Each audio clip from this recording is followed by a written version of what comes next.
میرے صاحب نے اس کے اندر جو عقلی پہلے باتیں کی ہیں اس کا جواب میں دیتا ہوں جی. او جی آپ یہ نہ کہیں جی کہ آپ نبی کی شان میں توہین کر رہے ہیں, ابھی نبی کی شان نکالنی ہے. تو کہتے ہیں وہ نبی کی شان میں ایسے غلو کریں گے ہم جیسے یہود نصارہ نے کر لیا تھا.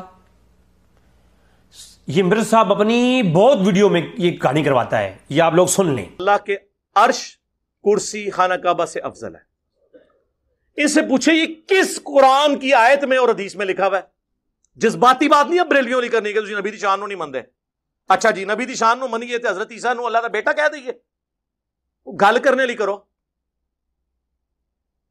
ابو داؤد ترمذی میں موجود ہے ایک صحابی نے حضور کو سجدہ کیا, آپ نے فرمایا سر اٹھا کیا کر رہا ہے؟ جب میں فوت ہو جاؤں گا تم میری قبر سے گزرو گے تو کیا میری قبر پہ بھی سجدہ کرو گے؟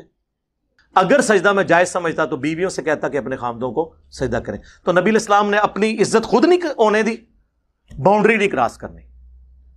وہ کہتے ہیں حرج کیا ہے اس میں؟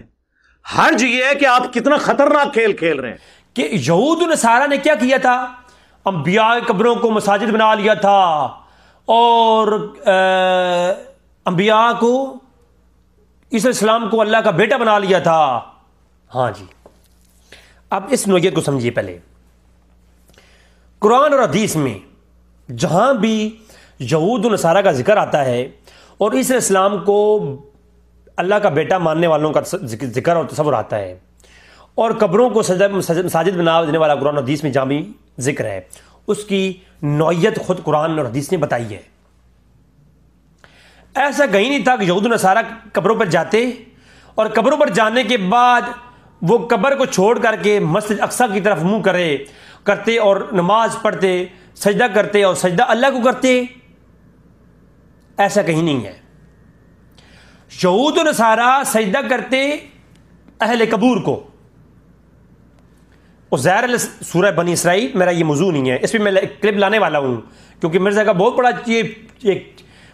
بڑا یہ جو ہے نا ایک دجل اور فریب ہے کہ وہ آیتیں جو یہود و نصارہ کے متعلق ہیں ان کو غلط کوٹ کر کے, آؤٹ آف کانٹیکسٹ کوٹ کر کے وہ اپنے لوگوں کو ایک غلط راستے پہ لے جا رہا ہے. کیا یہود و نصارہ قبروں کو سجدہ کرتے تھے اور وہ سجدہ اللہ کو کرتے تھے اور قبروں کے پاس جا کرتے تھے؟ نہیں, ہرگز نہیں. سورہ بنی اسرائیل کے آیت 57 کے اندر واضح ہے کہ یہ عزیر علیہ السلام اور اللہ کے پاک اور نیک صالح بندوں کا ذکر جو ہے سورہ بنی اسرائیل آیت 57 میں, کہ یہ لوگ کرتے یہ تھے کہ قبروں کے پاس جاتے اور قبروں کو سجدہ کرتے, ان قبروں کو. اور آج بھی ہندو یہ کرتے ہیں, آج بھی ہندو یہ کرتے ہیں اور قبروں کے اوپر تصویریں رکھتے, ان کی مورتیاں بناتے. تصویروں سے مراد یہ کیمرے والی تصویر نہیں ہے, پینٹ شدہ مورتیاں وہ رکھتے اور اس قبر کی نا اس کی جو ہے نا ان کے بت بناتے. بت بنا کر کے یہود و نصارہ انبیاء کے اور صالحین کے اور ان کی قبروں کے اوپر تصویریں رکھ کے ان کی پوجا کرتے تھے, عبادت کرتے تھے. اس میں جو یہود و نصارہ پہلا کہ رسول نے لعنت فرمائی ہے نا, جو تشبہ اور کارا جو یہاں پر مرجع ہے وہ علت جو ہے وہ شرک ہے. اور شرک قبر کے پاس جا کر کے نماز پڑھنے میں نہیں ہے. اللہ کے رسول کی حدیث ہے کہ پوری زمین اللہ کی میرے لیے مسجد بنائی گئی ہے, جہاں تمہارا دل چاہے نماز پڑھ لو, نماز ہو جائے گی. اگر کوئی ایک عمارت ہو, اس کی عمارت کے نیچے قبر ہو تو آپ عمارت کی چھت پہ نماز پڑھیں, نماز ہو جائے گی. میری بات دیکھیں, یہ لکھ رہے ہیں یہ بات, اختلاف اس میں نہیں. ہاں سجدہ آپ نے اللہ کو کیا, منہ کعبۃ اللہ کی طرف کیا, سجدہ اللہ کو کیا, سجدہ کعبہ کو نہیں کیا جی.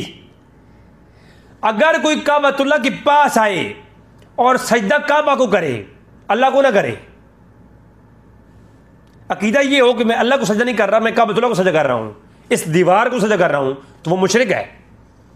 سجدہ اللہ کو, قبلہ کعبہ. بات سمجھ آ رہی ہے؟ یہ اسلام ہے. وہی یہودی وہی نصرانی کعبۃ اللہ میں آئے, کعبۃ اللہ میں آ کے سجدہ کرے, تب بھی وہ مشرک ہے. کیوں؟ اس کا عقیدہ یہ ہوگا کہ میں کعبہ کو اس کو سجدہ کر رہا ہوں. یہ شرک ہے. کعبہ کو سجدہ نہ کرے. اگر کوئی شخص کعبہ کے اندر کھڑا ہو کے سجدہ اللہ کو کرے, قبلہ کعبہ ہو, وہ مسلمان. اور اگر کوئی شخص کسی قبر کے پاس جا کر کے نماز پڑھے اور قبلہ کعبہ ہو سجدہ الگ کرے وہ مشرک نہیں. اور اگر کوئی شخص قبر پہ جائے, نبی قبری ہو, وہاں پر جائے سجدہ کرے قبر کو, عبادت کرے قبر کی, پوجا کرے قبر کی, قبلہ بنائے قبر کو اور وہ عبادت کرے تو یہ مشرکانہ عقیدہ ہے, اور یہی یہود و نصارہ کرتے تھے. اس پر دلائل چاہیے ہوں, میں قرآن اور حدیث پیش کروں گا. اشارہ دے رہے, صرف اشارہ, ایک آیت سورہ بنی اسرائیل کی آیت نمبر 57 اور دیگر حدیثیں خود مرزا نے پیش کی ہیں, وہ میں آپ کو بتا دیتا ہوں. تو مرزا نے کہا جی کہ اما عائشہ فرماتی ہیں کہ اللہ کے رسول نے آخری وقت میں کہا, اپنے منہ سے, اپنے چہرے مبارک سے چادر کو ہٹایا اور کہا کہ اللہ یہود و نصارہ پر لعنت فرمائے, انہوں نے انبیاء قبروں کو سجدہ گاہ بنا لیا تھا. تو بھائی یہ تو میں کہہ رہا ہوں, یہود و نصارہ نے, یہاں علت کیا ہے, میری امت نے بھائی یہود و نصارہ والا کام نہیں کرنا. یا رسول اللہ کون سا کام, غلام حاضر ہے بتائیے. اللہ کے رسول نے فرمایا یہود و نصارہ نے ان کو انبیاء قبروں کو سجدہ گاہ بنا لیا تھا, تم ایسا نہ کرنا. اور دیگر کتابوں حدیثوں کے اندر ہے کہ وہ تصویریں رکھتے تھے, تصویریں بنا کے رکھ کر کے ان کی عبادت کرتے تھے. ٹھیک ہے, دیگر کتابوں کی حدیث کے اندر ہے, میں نے کہا نا کہ میں الگ جب چیپٹر لاؤں گا تو میں یہ سارے وضاحت کروں گا. تو یا رسول اللہ یہود و نصارہ جیسا کام نہیں کرنا. وہ کیا کرتے تھے, وہ عبادتیں کرتے تھے. یا رسول اللہ ان کی نوعیت کیا ہے, تو قرآن اور حدیث میں اس واضح ہے کہ وہ جو مسجد بناتے تھے, مسجد جو لفظ ہے قرآن کے اندر مساجد آیا سورۃ کاف کے اندر, اور حدیث کے اندر جو لفظ مساجد آیا اس سے مفہوم سجدہ گاہیں ہیں, سجدہ کرنے کی جگہ. ٹھیک ہے, تو یعنی وہ قبروں کو سجدہ کرتے تھے یہود و نصارہ, اللہ ان پہ لعنت فرمائے. تو میری امت نے ایسا نہیں کرنا, قبروں کو سجدہ گاہ نہیں بنانا. تو کوئی نہیں بناتا بھائی. وہ اما عائشہ نے کہا تھا کہ اب میں اس کو اوپن نہ رکھتی, میں قبر کو اوپن کر دیتی, اگر جو ہے مجھے یہ خدشہ نہ ہوتا کہ لوگ کہیں یہود و نصارہ کی طرح ان کی جو ہے نا آ کر کے میلے نہ لگا لیں. ہیں جی, تو کب سے اما عائشہ قول کا اجرت ماننے والا ہو گیا؟ تم نے تو کہا ہے کہ جنگ جمل اور صفین میں جو گروہ مولا علی خلاف آیا تھا, عمار کا قاتل گروہ جو ہے وہ جہنم کی طرف بلانے والا ہے, صحیح بخاری کی روایت میں ہے. تو اما عائشہ جہنم کی طرف بلانے والی عورت ہیں بقول تمہارے. جو گروہ عمار قاتل ہے امیر معاویہ گروہ, اس میں طلحہ اور زبیر اور اما عائشہ بھی شامل, تو وہ تو جناب کیا ہے, جہنم کی طرف بلانے والا گروہ. تو اما عائشہ کے قوال تمہارے لیے حجت کیسے ہو گئے؟ جو عورت غلطی کر سکتی ہے, اور تم نے خود کہا ہے وہ غلطی پر تھیں, تمہارے کلپ میں ہے اما عائشہ غلطی پر تھیں, بعد میں جا کر کے رجوع کیا. تو مجھے بتاؤ, جس اما عائشہ نے پہلے غلطی کی ہے بقول تمہارے, تو ان کے جو غلطی کر سکتی ہیں تو اس قول میں بھی تو غلطی کر سکتی ہیں, وہ نبی تو نہیں ہے. مرزا جی اگر انجینئرنگ کرنے پہ آ جائے نا تو ہم گستاخ نہیں ہیں نا صحابہ اور آل بیت اور امہات المومنین کے. اگر ہم گستاخ ہوتے نا, رافضی ہوتے, تو پھر ہم ایسی گفتگو کر سکتے ہیں. لیکن آئیں تمہارے اس کی جواب میں دیتا ہوں. پہلی بات یہ ہے, اما عائشہ کو یہ خوف صحابہ کرام سے تھا کہ صحابہ کرام کہیں آگے سجدہ گاہ نہ بنا لیں, تابعین سے تھا, خیر و قرون سے تھا. نہیں نہیں نہیں نا نا نا نا نا. یہ جو قول ہے نا اس کے اوپر میں انشاءاللہ کلام کروں گا. حضور کو بند جگہ پہ دفن کرنے کا مفہوم کیسے نکالا تم نے یہاں سے؟ وہ تو اس لیے تھا کہ اما عائشہ کے حجرے میں دفن ہوئیے. جب اختلاف ہو گیا صحابہ کرام کے درمیان دفن رسالت میں, ماب میں, تو ابوبکر نے کہا کہ نبی وہاں دفن ہوتا ہے جہاں وفات پاتا ہے. تو وہ تو اما عائشہ کا گھر تھا, تو پھر وہیں پر دفن کیا گیا. جی میں تو کہتا ہوں آج بھی شرک تو حضور قبر میں جا کے کوئی ایسا کرے گا تو شرک ہوگا نہیں. کوئی آج یہاں سے بھی قبر رسول کی کا تصور کر کے اس کو سجدہ کرے تو تب بھی وہ مشرک ہے. اور آج قبر مبارک نیچے ہے, نیچے اوپر ایک کمرہ ہے, پھر دوسرا کمرہ ہے, پھر تیسری عمارت ہے, اور پھر یہ ہمارا گنبد بنا ہوا ہے. یہ جو گنبد خضرا ہے نا, یہ بنا ہوا ہے. 3 سے 4 عمارتوں کے اندر اللہ کے رسول کی اب قبر ہے. کیا آج جا کر کے کوئی وہاں پر سجدہ کرے جو اوپر والی عمارت ہے اس کو، وہ مشرک ہوگا کہ نہیں ہوگا؟ ہوگا۔ اور بھائی شرک کی علت تو پھر بھی موجود ہے۔ اما عائشہ اس کو کھلا چھوڑ دیتی یا بند کر دیتی، جس شرک کا خوف بتایا جا رہا ہے روایت کے اندر، وہ خوف تو پھر بھی برقرار ہے۔ آج بھی جو قبر انور موجود ہے اندر کوئی نہیں جاتا، اوپر والی موجود ہے نا، اگر کوئی آج جا کر کے اس پہ میلہ لگائے، اس کو سجدہ کرے، تو وہ مواحد ہوگا، وہ توحید والا ہوگا کہ جناب ابھی حضور کی قبر نیچے ہے، اوپر نہیں ہے، تو اوپر والی جگہ ہے اس کو کوئی سجدہ کرے گا تو توحید ٹھہرے گی، وہ شرک نہیں ہے۔ ایسا کوئی منطق ہے؟ اور میرے بھائی شرک تو شرک ہے۔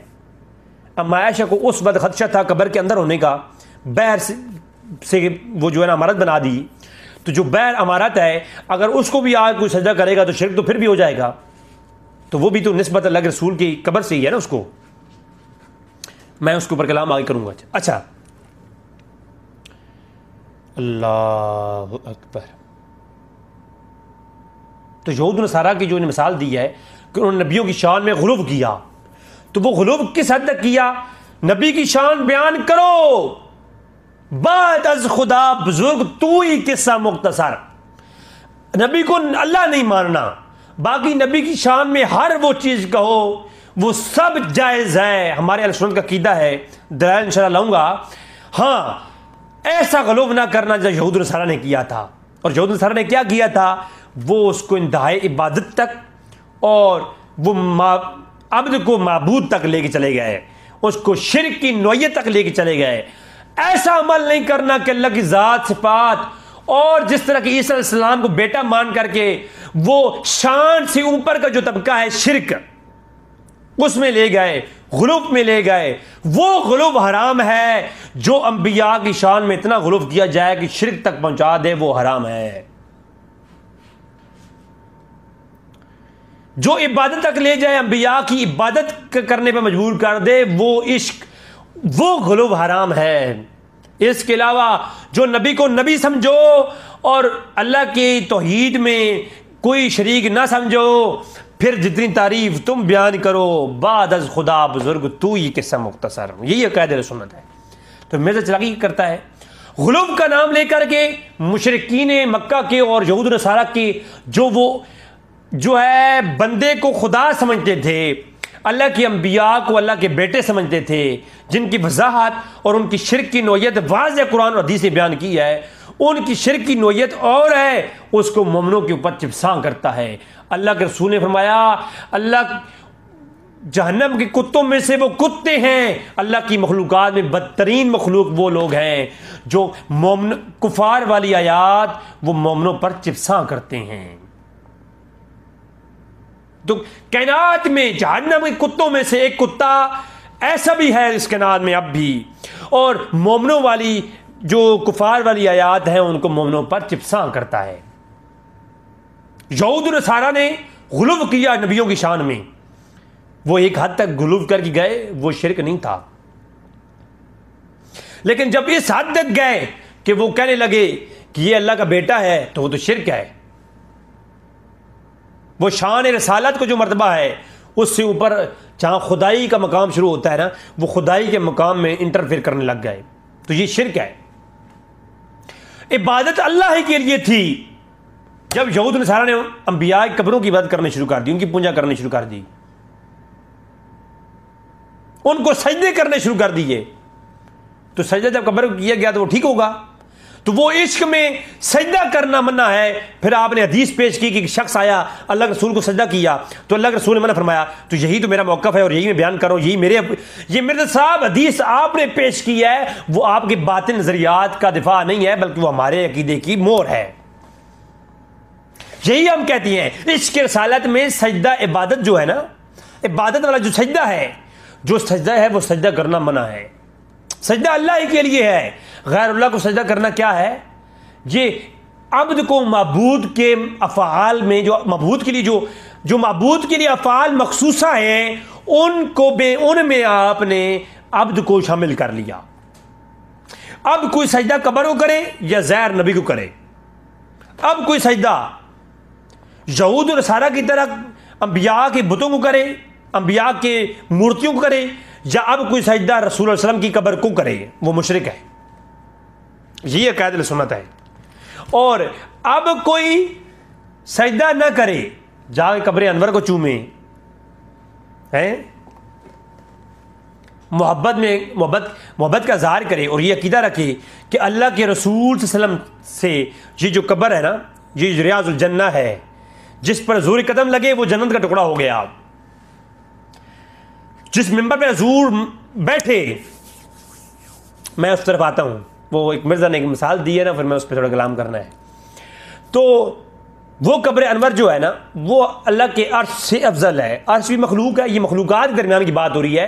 مخلوقات سے اوپر الوہیت کی طرف جائیں گے تو وصف شرک پیدا ہوگا، اور وصف شرک جب آئے گا تو آپ پھر مقام رسالت سے اوپر جا رہے ہیں، یہ شرک ہو جائے گا، اس سے رکیں گے۔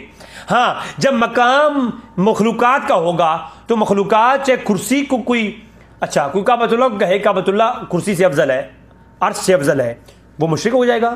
نہیں۔ اللہ کی شان میں غلو ہو جائے گا؟ اللہ کی جو ہے شان میں تنقیص ہو جائے گی؟ نہیں۔ کیوں؟ مخلوقات تینوں مخلوقات ہیں اللہ کی، اللہ نے بنائی ہیں، عرش، کرسی اور کعبہ۔